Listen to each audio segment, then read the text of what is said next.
আসসালামু আলাইকুম এভরিওয়ান, আপনারা সবাই কেমন আছেন? আশা করি সবাই ভালো আছেন।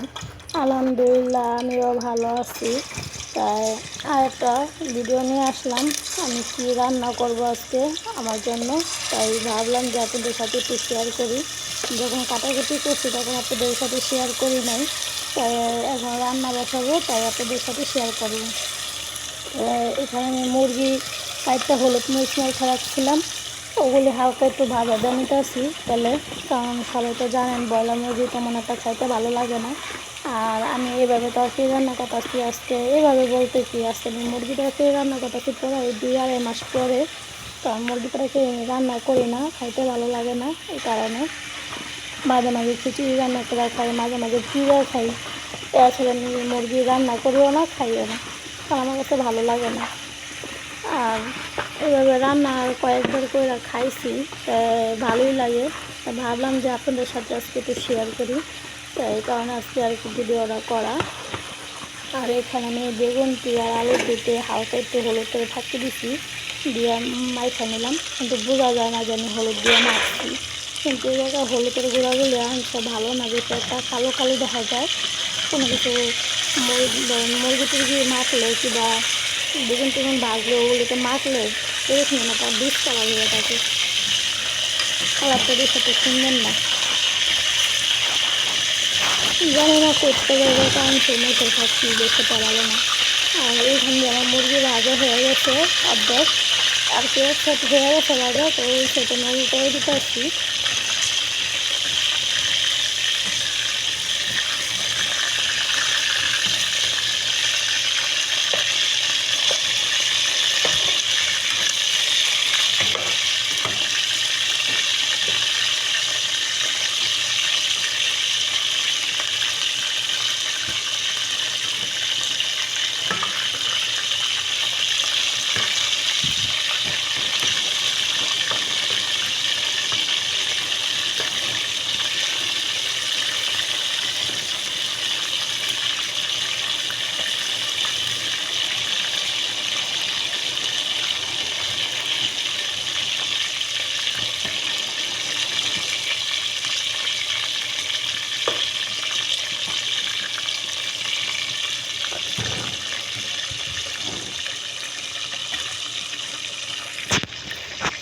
আমার দোনো সাইডে মুরগি ভাজা হয়ে গেছে, তাই আমি দিয়ে উঠাই নিব, উঠাই আর কি বেগুন দিয়ে ভাজতে দেবো।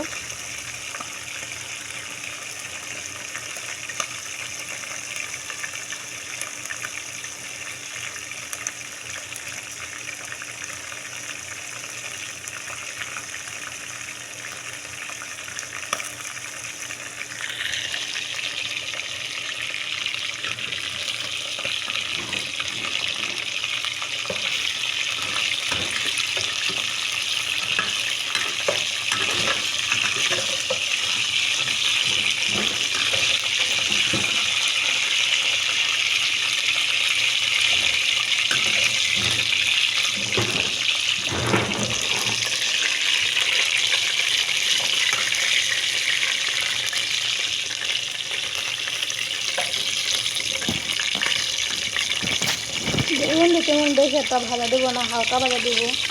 আর মুরগিগুলি এরকম করে ভাজা দিতে দেখা যেত অনেক বেশি ভাজা দিচ্ছি, কিন্তু না, তেমন বেশি একটা ভাজা দেয়নি, হালকাই ভাজা দিচ্ছি।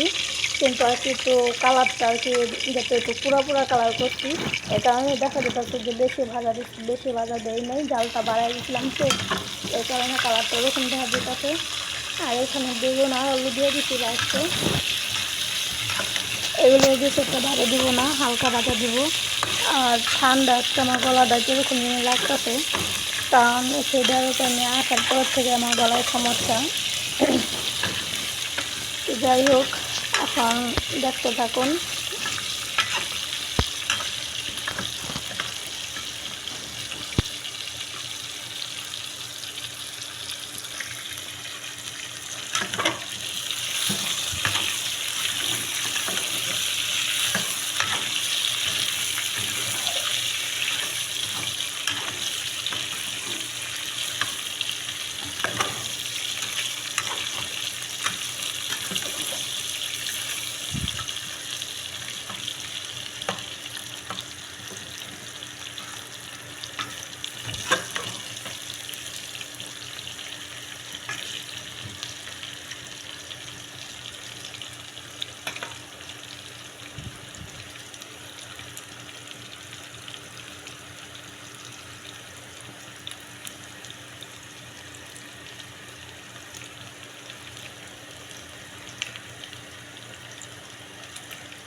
আমার বেগুন ভাজা শেষ, এখন এগুলো উঠাই নিব, উঠাইয়া রাইখে তারপর তরকারিটা বসাই দিব। আর যে তেলগুলো নিচে থাকবে এই তেল দিয়ে আমি তরকারি রান্না করব, অন্য কোনো আর তেল দিব না। আর প্রথম যখন আমি কড়াইতে তেল দিই তখন আর কি আমি আইডিয়া করে তেল দিছিলাম যে এই তেল দিয়ে ভাজা পোড়া করবো, মুরগি ভাজবো, বেগুন ভাজবো, তারপর বাকি যে তেল থাকবো ওই তেলটা দিয়ে আমি রান্না করব।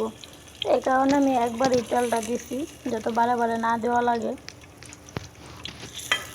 আর নিচে কড়াইয়ের ভিতরে অনেকটাই লেগে গেছে, কারণ ভাজাপুরি করলে তো এরকমই হয়। আর এখানে আমি এই যে রসুন, 2 কোয়া রসুন, তারপর অর্ধেক পেঁয়াজ আর কয়েকটা কাঁচামরিচ কেটে রাখছিলাম, ওগুলি দিয়ে দিলাম কড়াইতে। আর দিলাম একটু লবণ।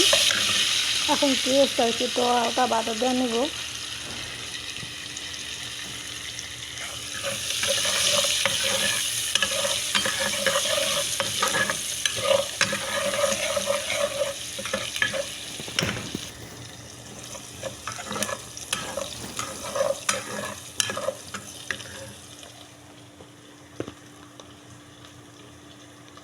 আর ওগুলি ভাজা হয়ে গেছে পেঁয়াজ, এখানে হলুদের ফাঁকি দিয়ে দিলাম।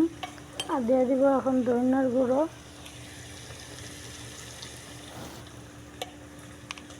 বেশি বেশি দিব না, অল্প অল্প দিব। আর এখানে দিতেছি মরিচের ফাঁকি, কারণ একটু ঝালটা বেশি খাই, তো এই কারণে একটু মরিচের ফাঁকিটা একটু বেশি দিলাম।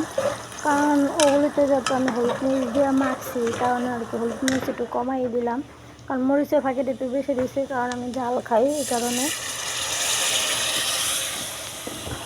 হলুদের ফাঁকিরা কালো দেখা মশলাটা কীরকম যেন দেখা যেতেছে, কালারটা বেশি একটা সুন্দর দেখা যেতেছে না। এক হাত দিয়ে ভিডিও বানানো যে কত কষ্ট, এক হাত দিয়ে ভিডিও বানাইতেছি আর এক হাত দিয়ে রান্না করতেছি। যখন লাড়া দিতে যাই তখন কড়াইটা ছেড়ে যায়। তারপরেও অনেক কষ্ট করে ভিডিও বানাই, আপনারা কেউ দেখেন না, লাইক দেন না। মাঝে মাঝে ভিডিও বানাইতে মন চায় না, ইচ্ছা করে না। কারণ যে ভিডিও বানাই ঠিক আছে, ভিডিও কেউ দেখে না, কেউ লাইক দেয় না, ভিউজ হয় না, তখন আর কি ভিডিও বানাইতে ইচ্ছা জাগে না। তো এখানে আমার মশলা দিয়ে ভালো করে কষানো হয়ে গেছে, তেল উঠে গেছে। তো এখন আমি আর কি বাইচে রাখা মুরগিগুলি আর বেগুন আলুগুলি দিয়ে দিলাম। এগুলি একটু ভালো করে লেড়াচেড়া কষাবো, ভালো করে লেড়াচেড়া কষাইয়া তারপরে খোলা পানি দিব। বারে বারে কড়াইটা আর কি লেড়া দিতেছে গা, কারণ এক হাত দিয়ে তো জানেনি, এক হাত দিয়ে লাড়া সম্ভব না, এক হাত দিয়ে লাড়তে অনেক কষ্ট হয়। তারপর আর কি করবো, এক হাত দিয়ে কোনো রকম লেড়া দিলাম। এখন ডাইটা দিব। এখানে অনেকটাই আমার তরকারি কষানো হয়ে গেছে গা, তারপরও একটু ভালো করে কষাবো। এখন কালারটা একটু ভালোই দেখা যেতেছে, সুন্দর। আর ওই টাইমে কালারটা কালো দেখা গেছে, এরকম যেন দেখা গেছে, কিন্তু এখন আবার একটু কালারটা সুন্দরই দেখা যেতেছে। আপনারা অবশ্যই বলবেন কমেন্টে যে তরকারির কালারটা এখন এরকম দেখা যেতেছে, আসলে সুন্দর দেখা যেতেছে না, না আমি কি মিথ্যা কথা বলতেছি, তাই আপনারা বলবেন।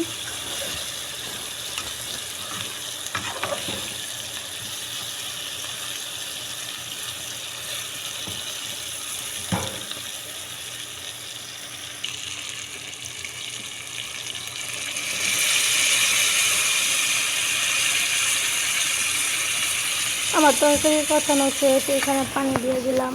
এখন এই দিয়ে ভালো করে লাইরা মিক্স করে তারপর হলা দিয়ে ঢাইতে দিব।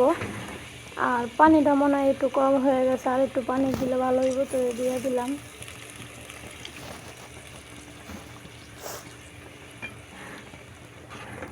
বেশি পানি দিব না, কারণ জোল রাখবো না, মাখা মাখা রাখবো তরকারিটা, যাতে বেশি জোলও না আবার বেশি শুকনো না, মিডিয়াম সাইজে রাখবো। এই কারণে পানি অল্প দিলাম। আর সব যত তেলে ভাজা, তো তেলে ভাজা হয়ে গেছে তো সব কিছু, তাই বেশি একটা আর কি সিদ্ধ করা লাগে।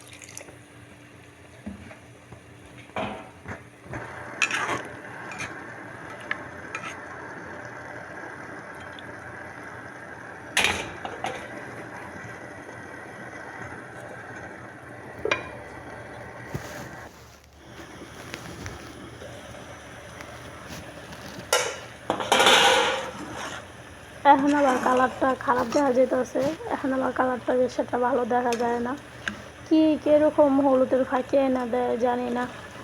আর আগো মন মতোই ওরা এনে দেয়, কারণ আঙ্গো মন মতো তো আর কোনো কিছু চলবে না।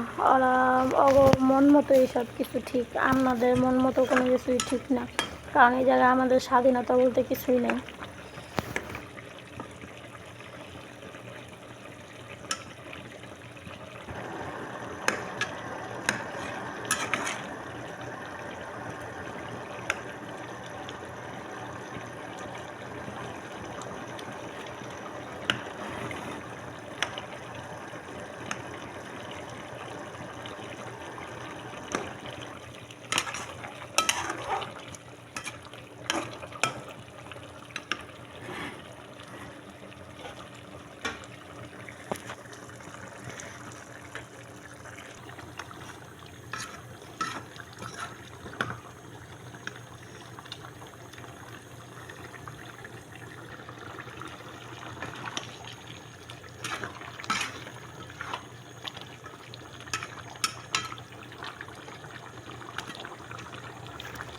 যে সময় তরকারিটা কষাইছিলাম ওই সময় তরকারি কালারটা অনেক সুন্দরই দেখা গেছিলো, ভালোই দেখা গেছিলো, কিন্তু এখন তরকারির কালারটা আবার ডিসকালার হয়ে গেছে, ভালো দেখা যায় না।